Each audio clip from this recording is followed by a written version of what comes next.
times, when people can't dissent within a progressive organization, then that organization becomes structurally stupid.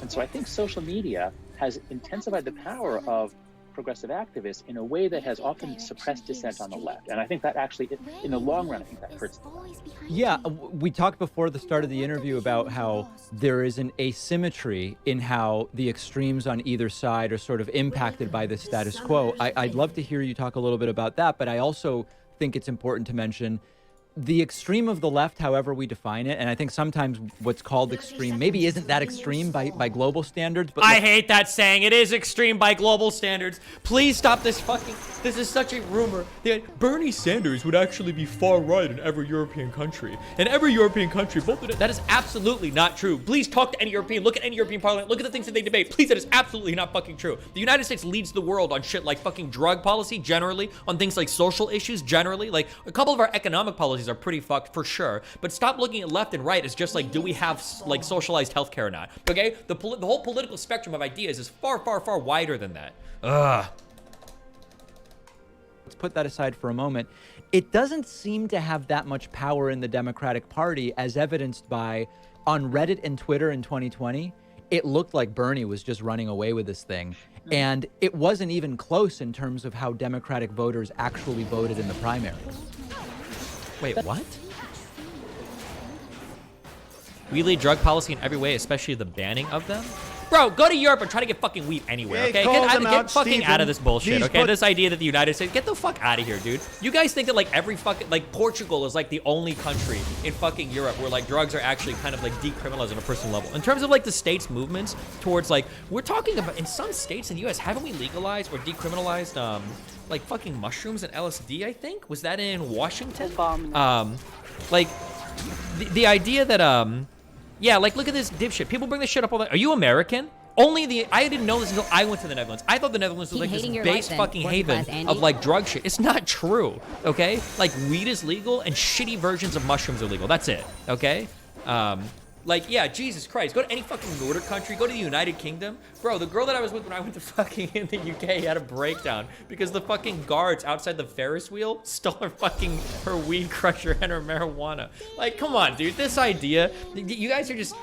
I hate to say this. I sound like Melina. You need to fucking travel more, okay? You guys think that Europe is like this bastion of like progressive values in all these places or whatever. People in the United Kingdom that are like fucking verified trans heavy dysphoria on like 9-year waiting list for fucking HRT, okay? Get the fuck out of here, all right?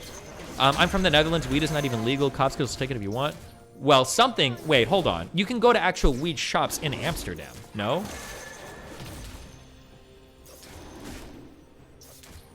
Destiny, am I crazy? It's my understanding that Bernie actually won the DNC primary, but the DNC decided to put Hillary up regardless. Please, someone correct me right. No, what? Hillary far away won the primaries.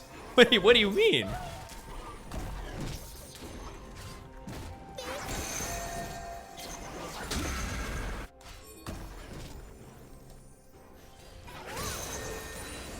The Dutch Socialist Party ran stripping away the assets of illegal immigrants. Nice. 20, it looked like Bernie was just running away with this thing.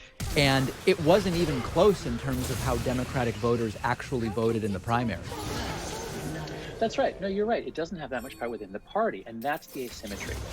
There's a great quote from John Stuart Mill. It's something like, in all of the great disputes about social matters, each side has been right in what it affirmed, though wrong in what it denied. And when I talk to people on the left, they can, I mean, the number of crimes committed by the Republican Party, certainly from denying Barack Obama's Supreme Court appointment to trying to storm the Capitol to overturn, I mean, the crimes are, it's unbelievable, the crimes the Republican Party has committed, and there is no comparison to what the Democrats have done. So people on the left are certain of that, and they're right. They're absolutely right. Why don't those damn Republicans realize that? Well, now talk to conservatives. They're, you know, some will acknowledge that, yeah, you know, the party, you know, I'm not so comfortable with this, but, and then, boy, do they have a list of crimes of what the CDC did, what the media did, what the universities did, and they've got videos, and they've got quotes, and they're quotes from people that you know. So here's what I'm saying. There's this giant asymmetry, and it's as in an argument between two spouses. Each side, they've got their list of violations of the other, and they don't match up. It's not, we're not talking about the same thing. So that's why, you know, look, I've always been on the left. I was always trying to help the Democrats speak more intelligently about morality. That's why I got into political psychology. But when I wrote The Righteous Mind in 2011, I was writing it 2010, 11. I began to. Do you agree with this guy, Destiny, that there is no comparison between the crimes of the Republican Party versus the Democratic Party? Yes. The Republican Party, as much as I kind of like both sides things for like to be good faith in terms of my conversations with people online and everything, the Republican Party is unhinged. They're gone. Like, given the opportunity to go full fascism, I think the Republican Party would be lockstep behind Trump doing it. Absolutely, 100% they would be. The shattering, the annihilation of democratic norms under Trump was a little bit crazy to me. I never would have expected Republicans to have gone that extreme into delusional territory. Also, Republicans are really stupid. I know that like the liberals have kind of like controlled the educational establishments, which is bad, and Republicans should, instead of like eschewing, hold on, there's a word I'm looking for, eschewing? Eschew. Eschew. Instead of eschewing. Eschewing? Is that correct? Why does that sound right? Eschew. Instead of eschewing all like intellectual establishments, Republicans should fight for places within these establishments. Because like if you are a Republican and a proud Republican, there's a good chance that you're probably a fucking moron. Like, you're probably a fucking dipshit. And I'm sorry, that sounds mean. I got a lot of compassion for it, and I hear different points of view or whatever. But, like, their position on things like fucking climate change, on economics, on, like, some people on fucking race bills, on the election being stolen, on fucking, like so much shit that, like, on creationism, weird biblical shit, evolution, like, it's fucked. It's beyond fucked. Which I've always felt like, and if you are a conservative and you're not a dumb fuck, you know this, and you feel it. And I feel for you. I've always said that, like, I actually vibe super hardcore with Pelosi's statement that we need a strong Republican Party. I think it's important. We need a strong conservative party to represent people in the United States. Because if you are a conservative kind of person, maybe your social values are a little bit, the U.S. has moved pretty fast. You kind of believe in some level of fiscal responsibility. You're not as comfortable with handouts and stuff. There's not really any place for you to be representing the United States. Hi, Destiny. I love you, buddy. You're either like a card-carrying, insane fucking right-winger who's just just deranged, or you're like an independent that nobody cares about or likes because your voice doesn't matter in the U.S. political system, or you have to be a Democrat. Yeah, it's rough. It's rough.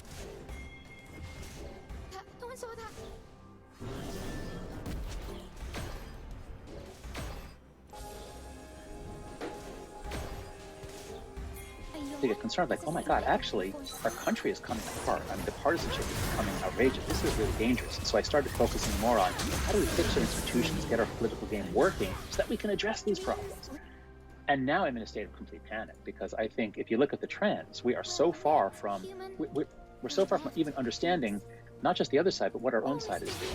We are so confused. We are basically lost in that. Last thing I want to ask you about, and I know our time is not unlimited, if we narrow down a little bit and think about if and how social media should be managed or regulated based on your interpretation. Every idea is out there, from no regulation whatsoever, just like allow everything and let it police itself, to we need some kind of nonpartisan government board, but who decides who's on the board and all of the problems that come with that. Yeah.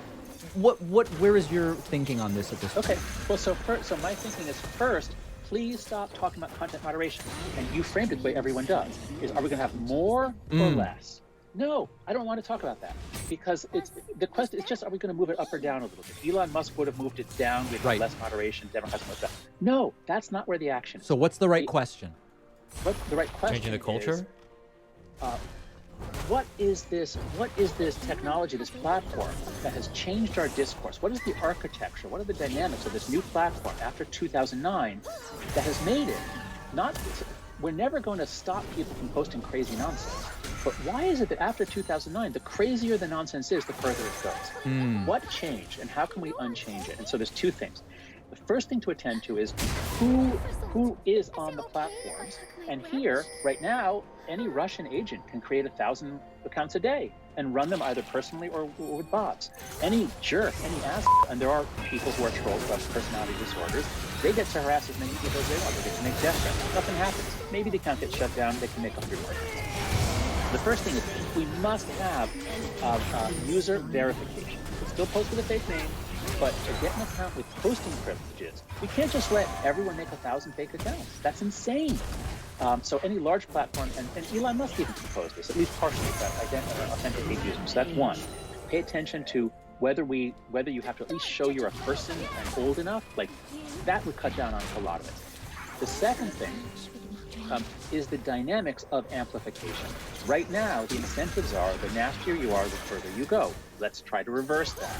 So it'd be very easy for Facebook or Twitter to quantify using AI and human coders how aggressive is each person. You get an aggression score. All you do is say, screw you, jerk, with that. Oh no, you're in the low priority Twitter queue.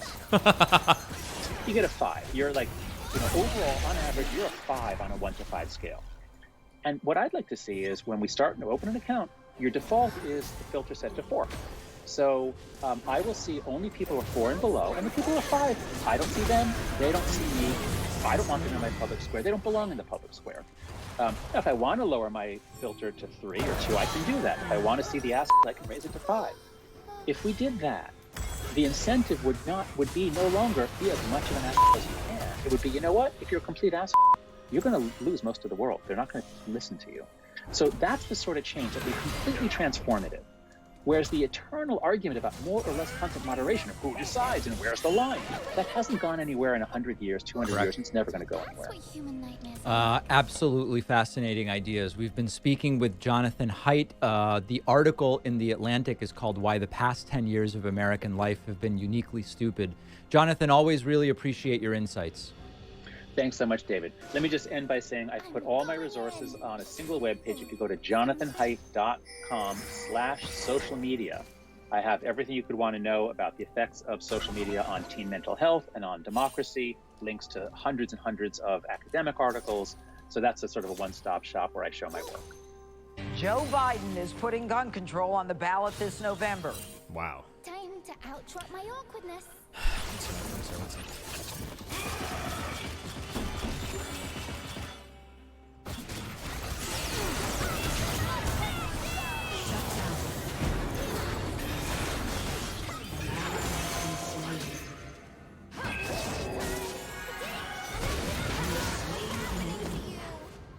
Sleep well. Your soul is human.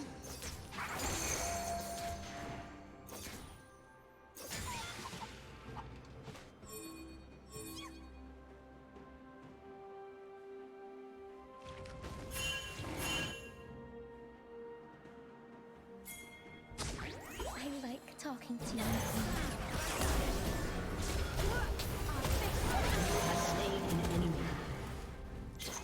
Sleep well.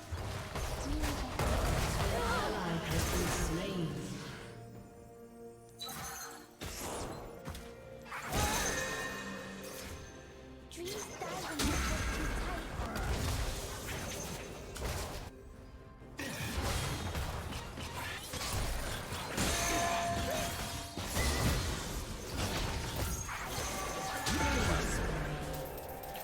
All right. Dreams live on, even after the dreamer. 30 minutes for my debate.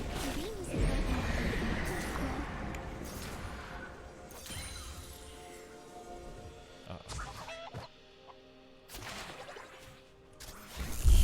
Oh no. Hi, Izrin here with a video. Wait, why are people now talking about this game? Did it just release? Or I thought it released a long time ago when they made that "Don't you all have a phone" comment? Or was it still in production back then? Apparently Asmongold's complained a lot and his fan base is super ass mad. About Diablo Immortal. This is going to be a game review, and I'm going to talk about the game in general. This is not a sponsored video. Before we start, my mother said if you don't have anything nice to say, don't say anything at all. Never been very good at listening to my parents. Yesterday, I downloaded and installed Diablo Immortal, and I started playing with my good friend Tai Killer. We got to level 20, and honestly, full disclosure, I have only played 2 hours of this because I couldn't really stomach more. Honestly, let's start off with the worst, because that's probably what a lot of people are here for. This is borderline insanity to me. And this is coming from a player like, I don't even like the monetization in Lost Ark, and I even consider Path of Exile's stash tabs pay to win. So for me, obviously, this is literal insanity. I haven't even unlocked all of the cash rewards yet. Like, for Just example, wanted to say early thank you on, for pulling me out of Tim there, Pool's it just audience showed so a we battle keep pass, building and I was your like, content. oh, there's Listening a to you free has helped battle me pass. engage more with Not articles bad. in different forms of media. Love you, buddy. Cool. A yawn is a And then there's an empowered battle pass and a collector's empowered battle pass. And in the battle pass itself, it actually gives you materials to upgrade gear, gems, and material like that, like socket in your gear and give you power, and you get materials to upgrade gear. So it's insane. Get ready for some shit. So this is $9, right? And you get 30 days worth of benefits in addition to daily login rewards. You get monthly rewards, so this is 6 inventory expansion rows, and you lose these at the end. And then you get this if you log in per day. However, look at this shit. Daily gifts can only be claimed by logging in each day while the Boon of Plenty is active. Otherwise, they will be lost. That means that not only are you paying for 30 days of this for $9, they are encouraging you to pay for 90. You can stack them, but you will lose part of the thing that you've bought if you don't log in every single day to claim it. I have only seen like login rewards ever as being something that's a free bonus to encourage people to come back, and I don't like that to begin with. People should just want to play your game. I've never seen anything like this, where you literally lose something you've paid for if you don't log in. It is absolutely despicable. And thankfully, I haven't seen a single person defending anything like this. This is single-handedly put me off Diablo 4. I literally lost all hope for Diablo 4 just for this. It really sucks because I'm a huge Blizzard fanboy. I grew up on Warcraft 1, where you couldn't even move multiple units. So this is like, it's disgusting to see how far the company has fallen. And I thought Chris Wilson was being like a little bit too far almost, albeit funny. When on the Path of Exile Real podcast, he said, well, Diablo Immortal, that's not a real game. And I was like, wow, couldn't believe a game developer would say that. But he was absolutely right. And it gets worse as well. So Obama. I've only played. I just want to say, a lot of you guys are young, so you don't know. But like,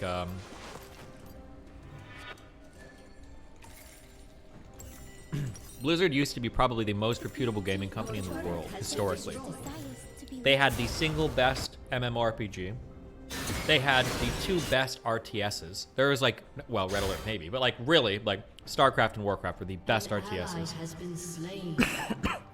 The entire Dota genre of game, MOBA genre, came out of a use map settings Warcraft game.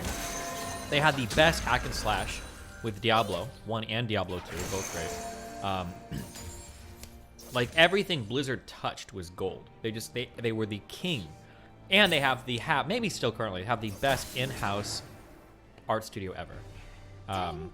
Like, yeah, and now like, geez, I guess they have Overwatch too. In 2 hours, but there are other people that have like done a lot of endgame research, and Bellular is one of those people, another creator from Belfast, and apparently like this isn't some like light whaling game. It can go upwards of like hundreds of thousands of dollars if you're like upgrading every item slot with every gem. And at the end game, so there are these legendary games, and again, I suggest you watch the Bellular video because they do actually a lot of research and didn't give up after like 2 hours and just be disgusted like me. There's basically these end game gems, and it's a 2.5% chance to upgrade to a level 5 gem.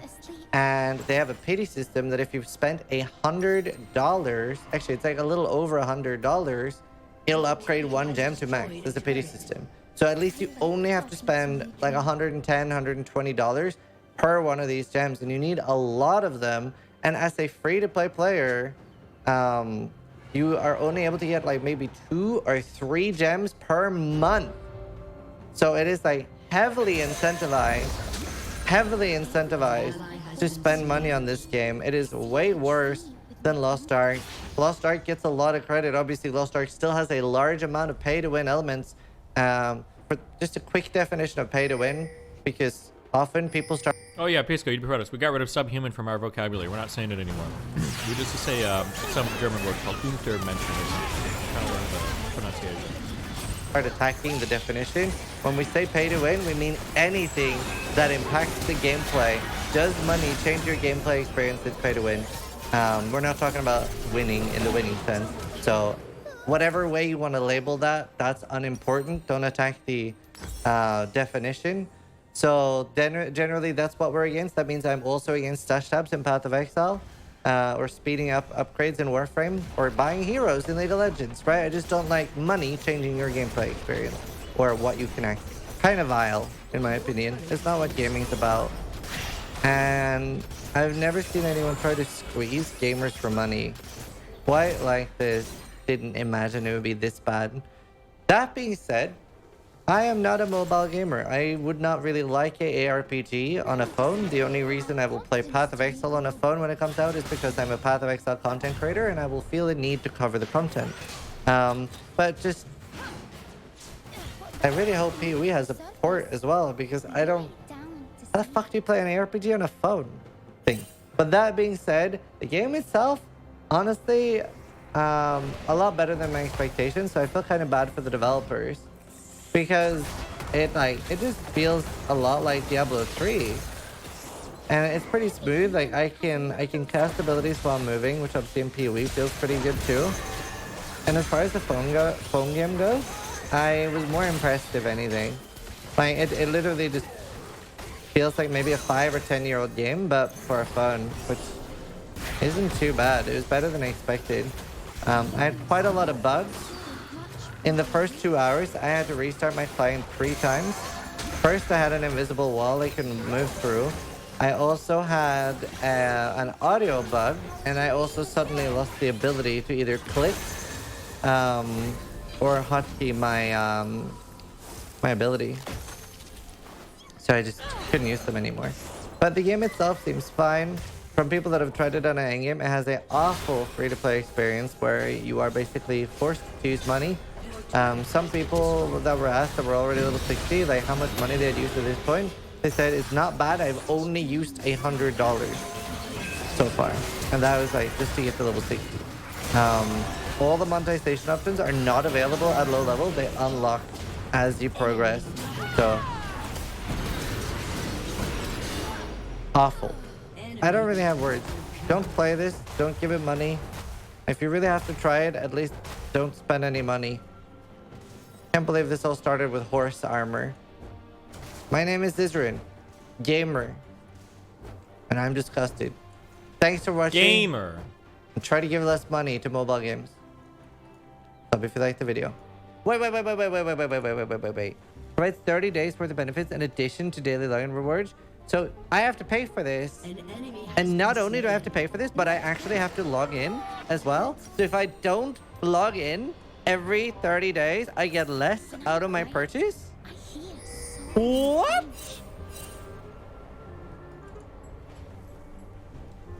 Holy shit!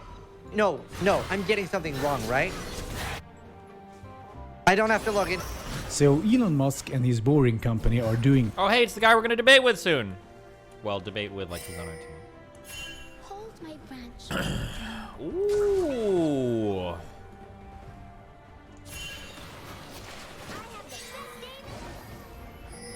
Die, Untermensch. Stop. Based. You almost tricked me.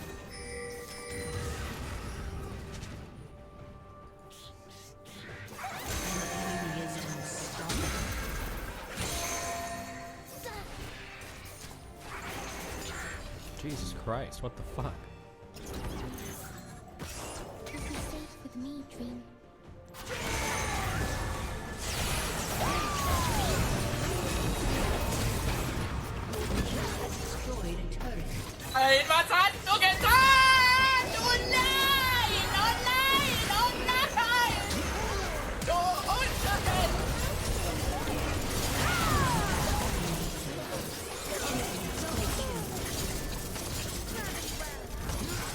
Society packs a real punch at Palm Beach these days with all the little palms encased in boxing gloves. These two leather pushers are Ed Albee and Lila Quinn, swapping wallops for all their worth. Look at the swing on Ed. And can Lila take it? You bet. Smack on the nose.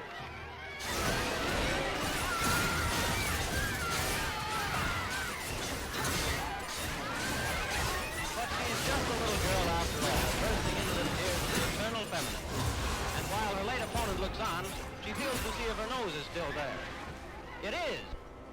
A summoner has Christ. disconnected. They'll remember me, Dream. Your turret has When been they wake destroyed. up, do they remember themselves? Your inhibitor has been destroyed.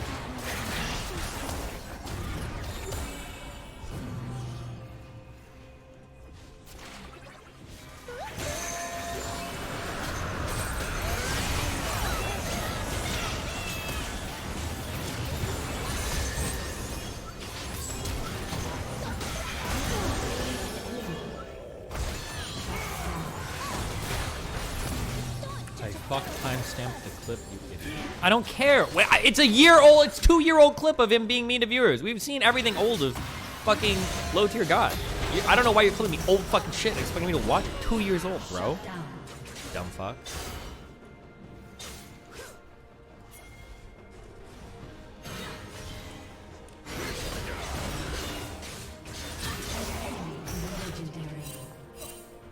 Never thought I'd be fighting alongside a DGGer. What about a fellow autist?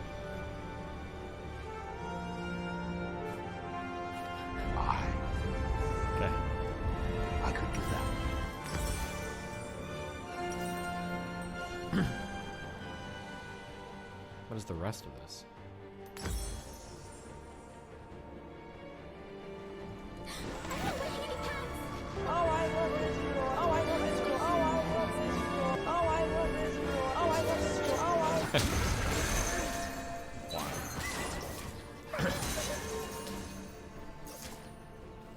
Your turret has been destroyed.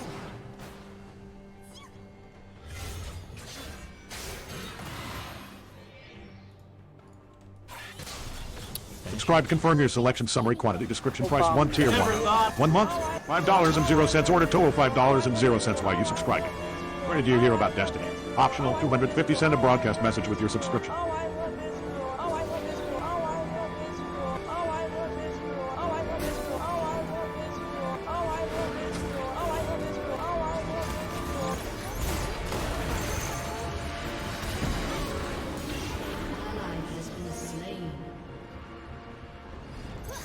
Wow, I'm glad I finished that. Thank you so much. Good thing, guys.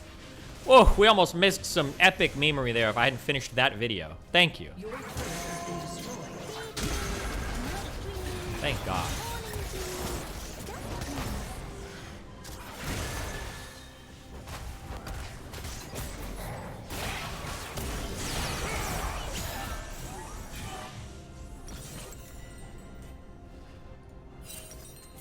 Your inhibitor has been destroyed.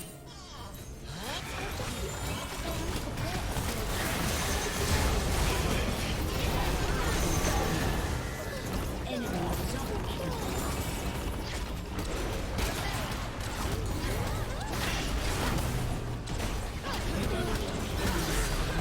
I made a clip of you using